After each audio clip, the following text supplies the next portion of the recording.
George Yúdice. Welcome to Lisbon Consortium, and welcome to our project Culture at Work. Actually, your book, The Expediency of Culture, could have had this title, Culture at Work, also, or saying it better the other way around, our project could have had your book title, Expediency of Culture. The book is now 10 years old, if I'm not mistaken, and in the meanwhile, many things in the field of culture have changed.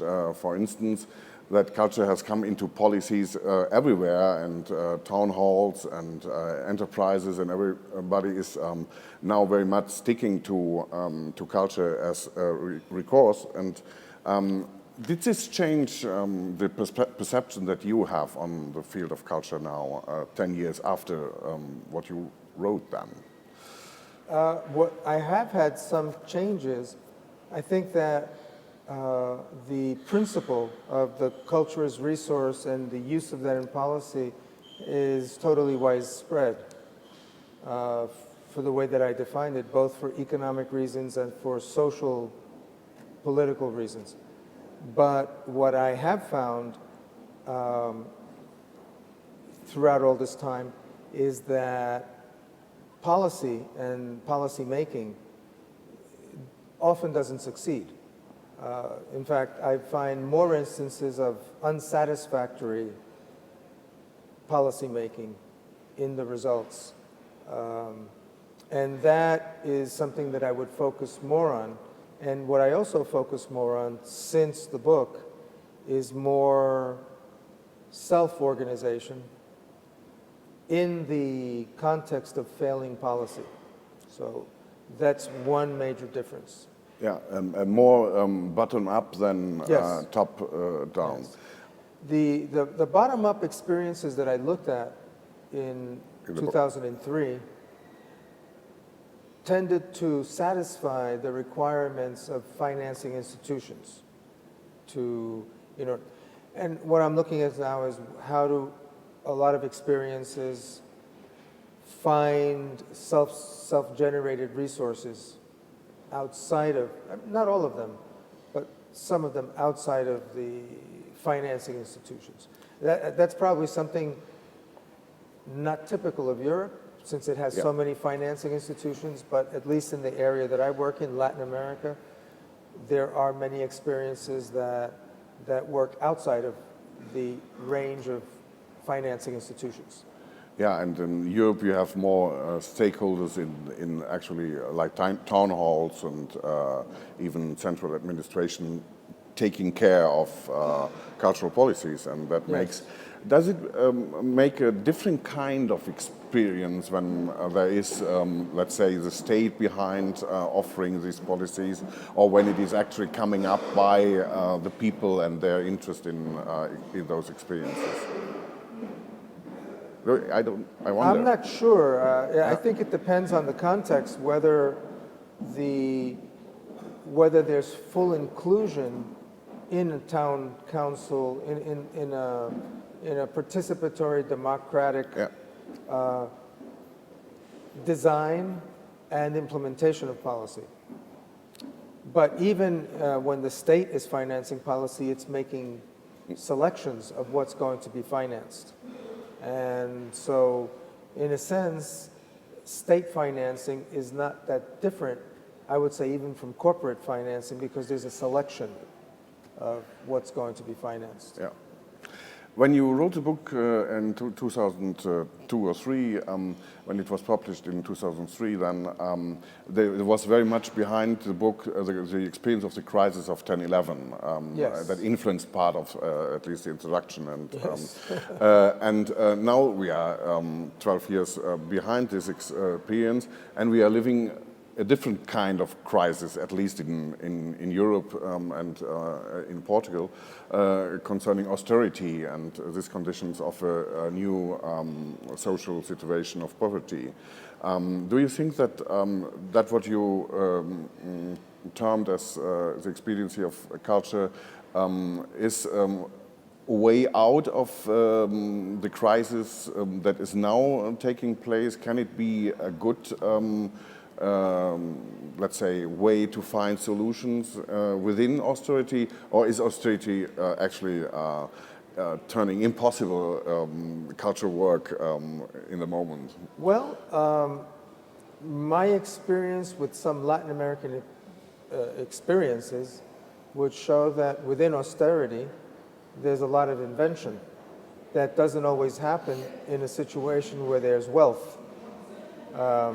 So, not that I would wish Europe to enter in a period of extreme austerity, but in a period of extreme austerity, there can be very amazing inventions in systems of cultural production.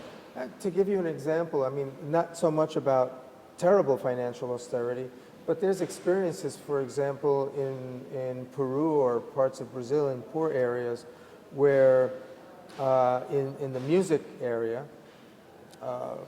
people find ways of doing concerts and making money through concerts, setting up an alternative system that has nothing to do with the recording industry, and actually have a thriving business model, informal and marginal to the mainstream, but that actually is more creative and actually produces more than the formal music industry. And so that can happen. But then there's cases like Central America. There's a lot of music, but it's totally excluded and hasn't been able to find those models like in the case of Brazil or Peru. So it really varies from one region to another to what degree in a situation of austerity there can be a creative, that's something that I'm going to deal with tomorrow, that the creativity not so much in the actual final product, the work, but the creativity in making possible work to happen. And then creativity includes all this thinking on financing and business models, Sure, and exactly. ways to reach Exactly. out to the public and the audience. Yeah, and that's something that's the area that I'm most interested in. Yeah, and do you find that there is a new way, or are there several ways to do this new thinking on? There's many ways. There are, what I'll talk about tomorrow are networks that find what they call, to contrast the 1960s, especially in music, do-it-yourself, the punk music, what networks call, what they do is do it together. That is, find complementarities among different actors who network and are able to, through exchange of services, etc., be able to get the resources among themselves to do work. And that happens not only locally, it happens even in transnational networking, which is what I'll be focusing on tomorrow. And that is people from Costa Rica networking with Colombians, Salvadorans, Mexicans, creating circuits so that bands can move in the ways that they didn't before and be able to earn money in those circuits to increase the possibility of producing the music and eventually maybe make inroads into the people who really control what people listen to, who are the radio and television. So Yeah, there's interesting inventions. And for instance, what we have in our Culture at Work project, this collaborative approach would also be an approach that works on, yes, on what several. you just did. Yeah, putting together all these institutions. yeah, Exactly. that would be. That's what I'm looking at in the music and audiovisual sectors tomorrow. Would something like a crowdfunding also work Yes, in? yes. In this case? Crowdfunding is part of it. Yeah. Crowdfunding is one of the ways in which a lot of projects get created. Film production in Brazil, in Central America, has increased in part with access to crowdfunding. And that's particularly important where, for example, I'll give you an example. There's a film that was made in Brazil called Belo Monte, which is a dam in the Amazon that the Brazilian government's building. And it's like in the case of China, inundating entire villages and displacing indigenous people. So it has serious environmental and human consequences. In Brazil, the major funder of culture is a petroleum company, the state petroleum company, Petrobras. And the other major funder, along with the government, is Vale Doce, which is a mining company. So the people who made this film could have gone to Petrobras or Vale Doce, but for ethical reasons, they feel we're not going to make a film about environmental damage and then go to a petroleum company and a mining company to get funding. So they used crowdfunding, and they were very successful. They raised more money than they even aimed to get in order to make the film. And so they used a crowd, I mean, they also collaborated as a network in making the film, but then used crowdfunding. So that's an example of how through crowdfunding you can avoid some of the ethical or political problems of your relationship to the state or to corporate funders. Our next summer school will have the title Latencies 1914-2014. And the idea is to say which cultural movements, experiences have been preparing itself in this period. Do you think that from the experience after writing your book, this experience of culture will change in the future? Will there be more attention to culture? Will there be a phase, let's say, of culture coming out in a certain sense of being more important still than we have experienced up to now? Is there something like a latency in this sense of coming up something new after this experience of the 20th century? I'm not sure if new, but I think it's certainly intensified. What I've seen is from the 90s, when I started looking at that issue, the early 90s until now, it's almost the common sense. What may happen is that people may realize that it's a rhetoric of promoting culture. I'm not convinced that the rhetoric that culture is good for the economy and that culture is good for inclusion and for solving social problems. I think it's more of a rhetoric than a reality. But it seems to be an increasing one, where creative industries projects around the world all use that rhetoric. It's not so clear to me. I think what will happen is it's going to be a performance, results-based reaction. If those projects where all that money has gone in do not produce the results, if you find out that after you've invested, in the case of, let's say, Santiago de Compostela, 600 million euros to create Cidade da Cultura, and the Cidade da Cultura is economically a failure, and if it's also in terms of public, that a lot of people don't go. If that happens, then, and if that continues to happen, there's going to be a serious reconsideration of whether or not such a model works. I'm not sure what would be the substitute, because culture, for those of us who are interested in culture, right, we want to see cultural funding for initiatives to be able to thrive.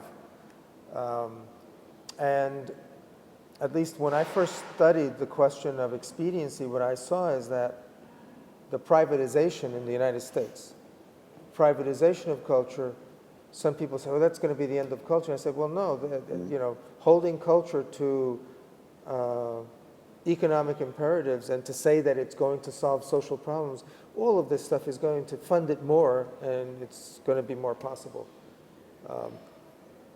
If that fails, then we'll see what, but I'm sure that something else will emerge You know, in the case of Europe, I don't know what it's, you know, if there's both a failure of creative industries and at the same time increasing austerity, what will be the, because I mean, I frankly have my doubts that in a case of austerity, culture is going to be what saves European economy.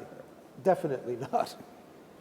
But looking back again on this period, 1914, 2014, what happened is not only that the status of culture as being good for economy has changed, the perception in it has changed in that, but also the fields of culture that are attended or are more in attention than others has changed completely. When I think about the first decades of the 20th century, the importance of literature and theater is more than obvious. And when we talk about now, of course, film industry and even digital arts have taken over some of the part of the importance of these other fields of culture. And these dynamics, I think, might have also an influence on how culture is experienced and how culture is.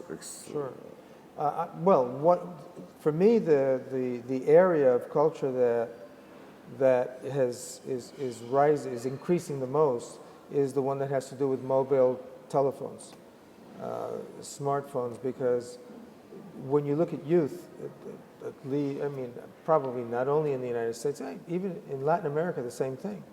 They walk around the streets chatting the whole time, taking a picture, putting it on Facebook. User-generated content and user-circulated content is the most widespread content on the internet. And people are, even if they watch television or a film, often they're doing it in mobile technology. So what I think is that mobile technology will probably displace a lot of the infrastructure that we already have for culture.